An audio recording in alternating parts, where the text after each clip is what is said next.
टुकड़े टुकड़े दिन बीता, धज्जी धज्जी रात मिली। जितना जितना आंचल था उतनी ही सौगात मिली। जिसकी एक झलक पाने को तरसते थे लोग, खुद असल जिंदगी में प्यार को तरस गई थी। Tragedy queen Meena Kumari. जी हाँ, आज हम बात करेंगे बॉलीवुड की मशहूर अभिनेत्री मीना कुमारी की। बॉलीवुड में मीना कुमारी का नाम किसी परिचय का मोहताज नहीं है। पाकीज़ा, मेरे अपने, बैजू बावरा और दिल अपना प्रीत पराई जैसी तमाम फिल्मों में उनके बेजोड़ अभिनय को देखा जा सकता है। एक दौर था जब लोग उनकी एक झलक पाने को तरसते रहते थे।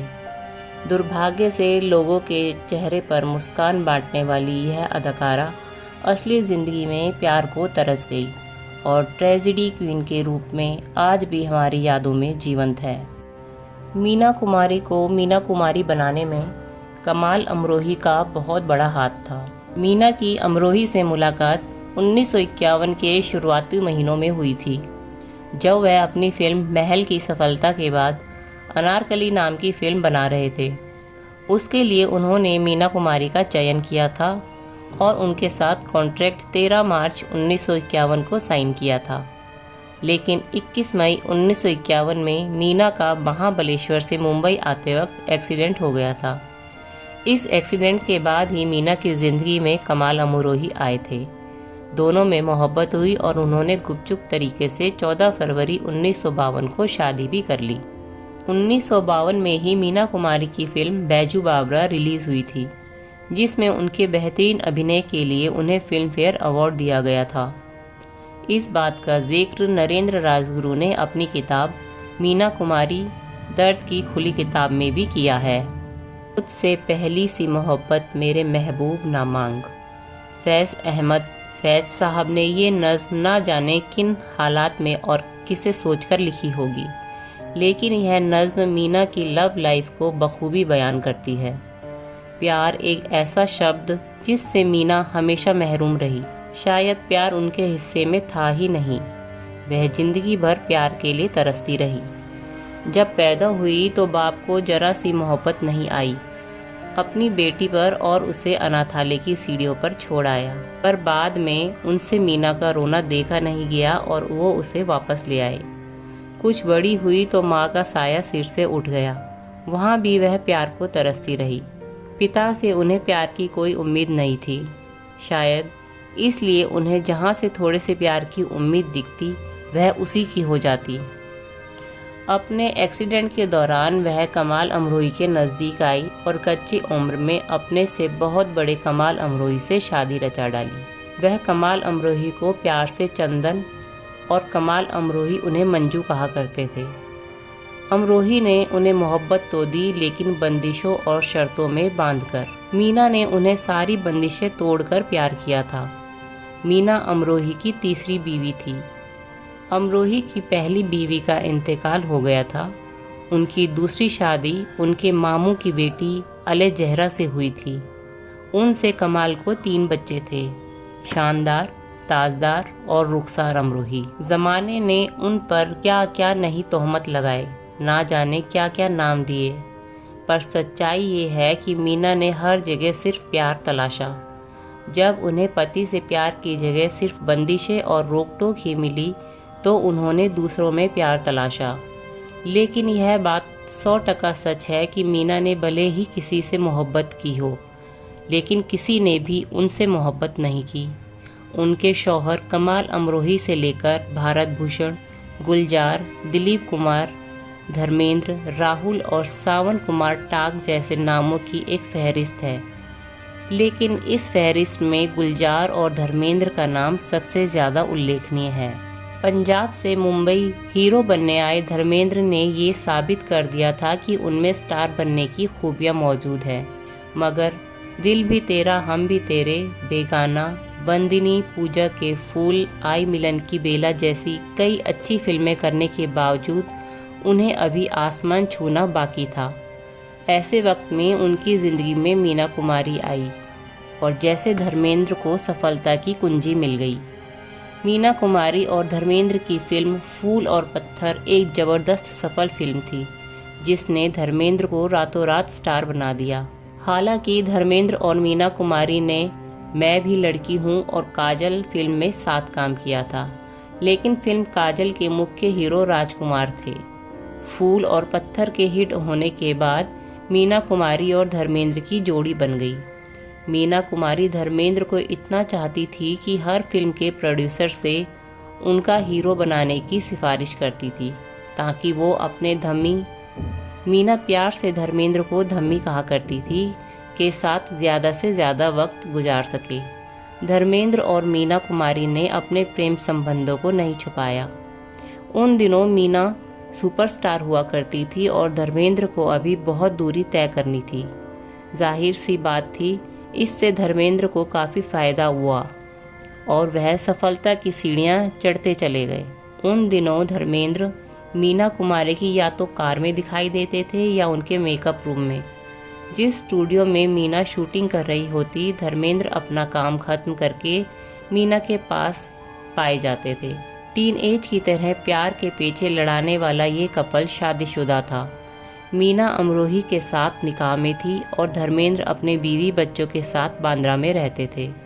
सफलता का नया नया स्वाद, उस पर देश की सबसे हसीन और सफल अभिनेत्री का साथ धर्मेंद्र के लिए जैसे सोने पर सुहागा जैसे था। धर्मेंद्र और मीना कुमारी के प्यार के किस्से उस दौर की हर मैगजीन में मज़ेदार तरीके से छपते थे। उनके अफेयर के चर्चे इतने आम से हो गए थे कि दिल्ली में एक फंक्शन के दौरान उस वक्त के तत्कालीन राष्ट्रपति डॉक्टर सर्वपल्ली राधाकृष्णन की मुलाकात जब मीना कुमारी से हुई तो उन्होंने पूछ लिया कि आपका बॉयफ्रेंड कैसा है। मीना कुमारी इस बात पर झेप गई थी। धर्मेंद्र की गाड़ी अक्सर जानकी कुटीर में देखी जाती थी, जहां मीना कुमारी अपने पति से झगड़े के बाद रहा करती थी। धर्मेंद्र कभी अपनी पत्नी को नहीं छोड़ना चाहते थे। यह बात मीना कुमारी को भी अच्छी तरह से पता थी और वह दोबारा दूसरी औरत बनकर खुश थी। सब कुछ सही चल रहा था। फूल और पत्थर फिल्म के सफल होने के बाद धर्मेंद्र ने बहुत सारी फिल्में साइन कर ली और लगातार 3-3 शिफ्टों में दूसरी नई अभिनेत्रियों के साथ काम करने लगे। उनकी फिल्में लगातार हिट होने लगी और दूसरी अभिनेत्रियों के साथ उनकी जोड़ी भी। इधर धर्मेंद्र अपने करियर में आगे बढ़ गए थे, उधर मीना अपने ढलते हुए करियर के साथ उम्र के भी ढलान पर थी। धर्मेंद्र अब आगे बढ़ गए थे और मीना उनके लिए गुजरा हुआ कल। लेकिन कहते हैं ना, एक बार गुजरा कल ज़रूर वापस आता है। मीना और धर्मेंद्र के किस्से में भी यही हुआ।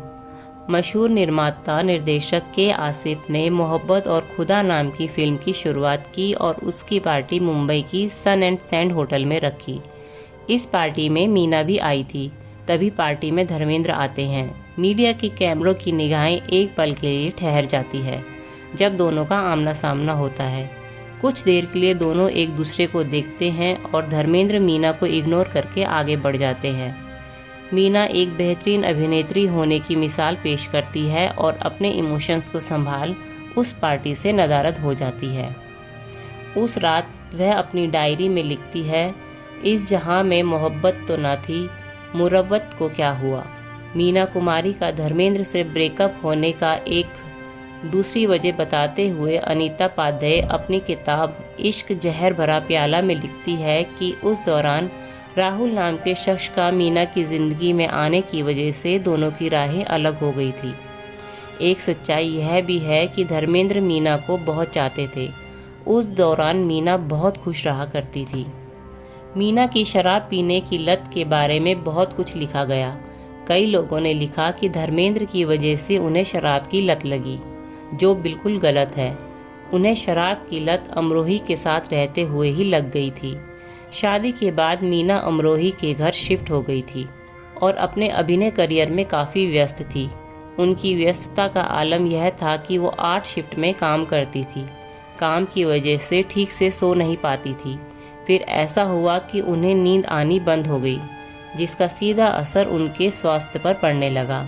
उन्हें जुकाम की समस्या रहने लगी तो डॉक्टर ने उन्हें सलाह दी कि वो थोड़ी ब्रांडी पी लिया करें, दवा की तरह, ताकि उन्हें नींद आ सके।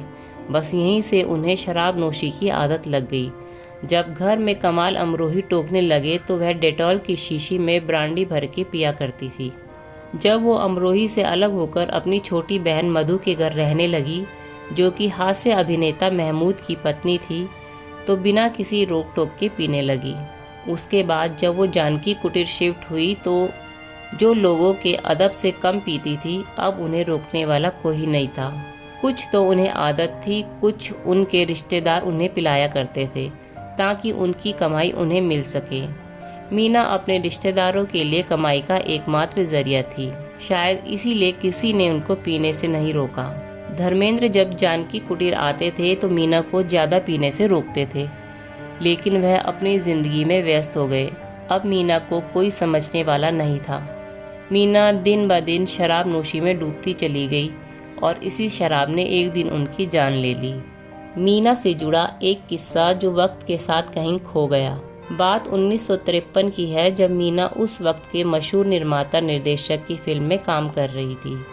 बाद में फिल्म से उन्हें निकालकर मधुबाला को ले लिया गया। मीडिया में ये खबर आई कि मीना ने उस फिल्म को दी हुई डेट्स कमाल अमरोही की फिल्म दायरा को दे दी थी, लेकिन मीना को इस फिल्म से निकाले जाने का किस्सा कुछ और ही था, जिसका जिक्र नरेंद्र राजगुरु ने अपनी किताब मीना कुमारी दर्द की खुली किताब में किया है।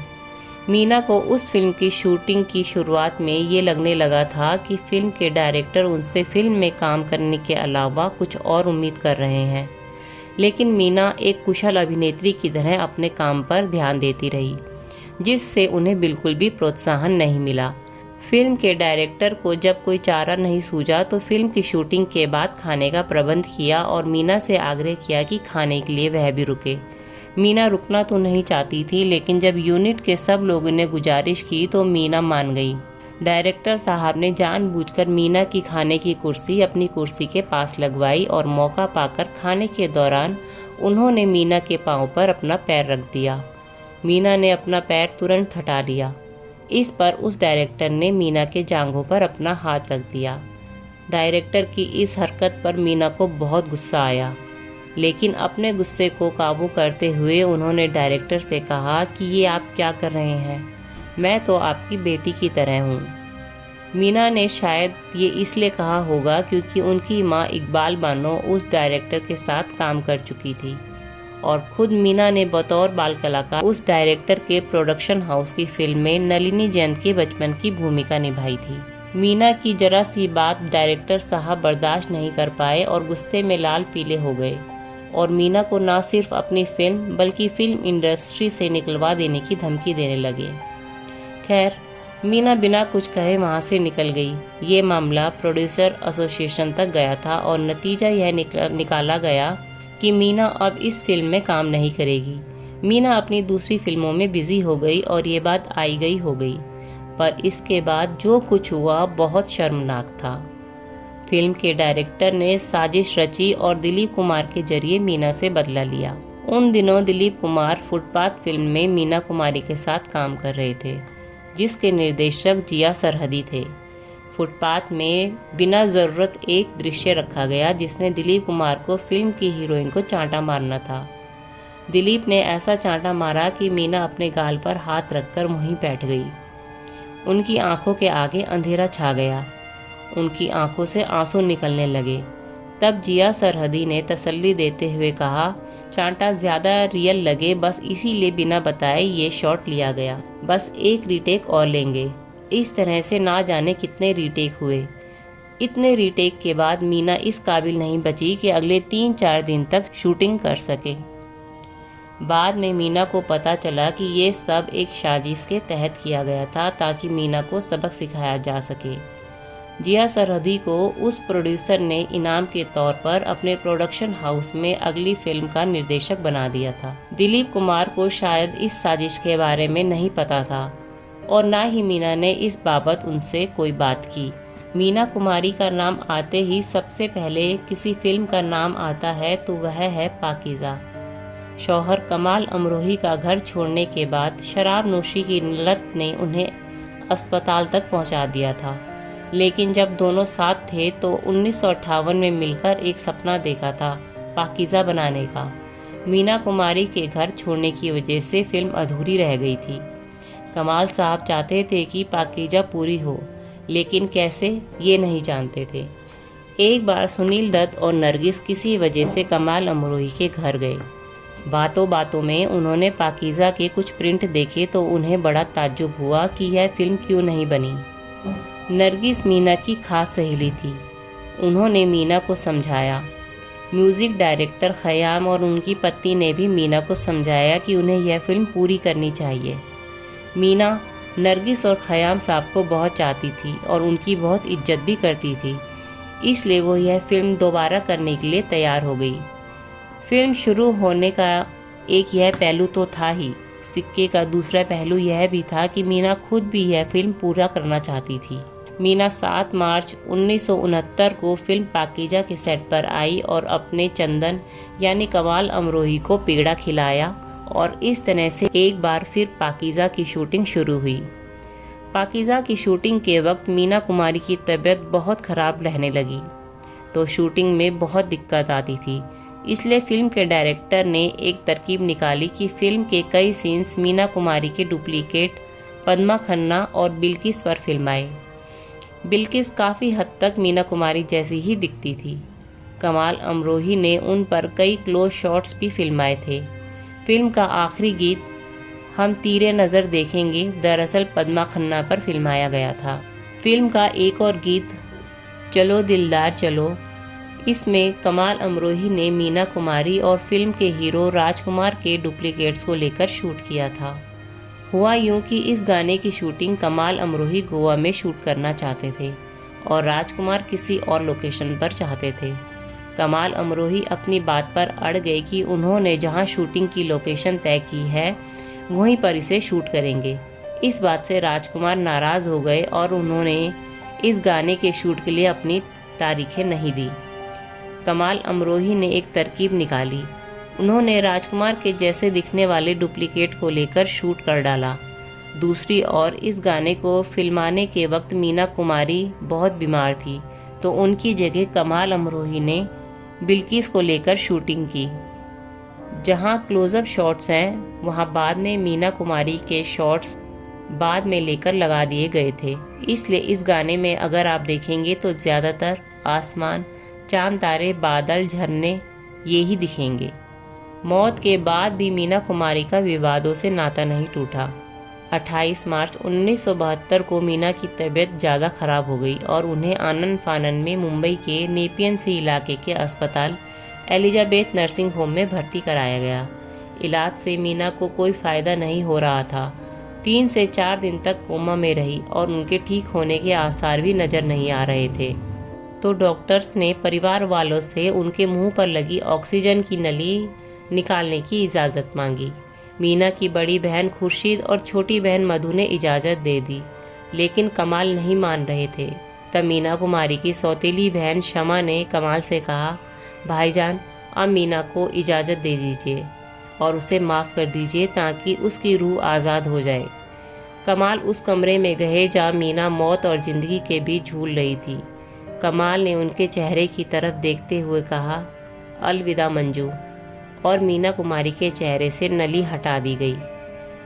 4 साल की उम्र से फिल्मों में काम करने वाली मीना ने 38 साल की उम्र में 31 मार्च 1972 को इस दुनिया से अलविदा कहा। मीना कुमारी की मौत के बाद ये भी विवाद रहा कि उन्हें कहाँ दफनाया जाए। मीना कुमारी सुन्नी संप्रदाय से आती थी और कमाल अमरोही शिया समुदाय से। क्योंकि मीना काफ़ी वक्त से अपने शौहर से अलग रह रही थी, तो लोगों ने ये मुद्दा उठाया कि उन्हें सुन्नी कब्रिस्तान में दफनाया जाए। लेकिन मीना का कमाल से तलाक नहीं हुआ था, तो कमाल अमरोही के कहने के मुताबिक उन्हें रहमताबाद के कब्रिस्तान में दफनाया गया। मीना कुमारी की मौत के बाद उनकी फिल्म पाकीज़ा को देखने के लिए लोगों का हुजूम उमड़ आया। फिल्म ब्लॉकबस्टर साबित हुई। अफसोस इस कामयाबी को देखने के लिए मीना कुमारी इस दुनिया में नहीं थी। मीना कुमारी के शौहर कमाल अमरोही की मौत 11 फरवरी 1993 को हुई और उन्हें उनकी ख्वाहिश के मुताबिक मीना की कब्र के बगल में दफनाया गया। मीना कुमारी की मौत के बाद नरगिस ने उर्दू की एक मैगज़ीन में एक आर्टिकल में लिखा था, इसमें उन्होंने मीना को उनकी मौत की मुबारकबाद दी थी और कहा था, खबरदार इस दुनिया में दोबारा कदम न रखना, यह दुनिया तुम जैसे लोगों के लिए नहीं है।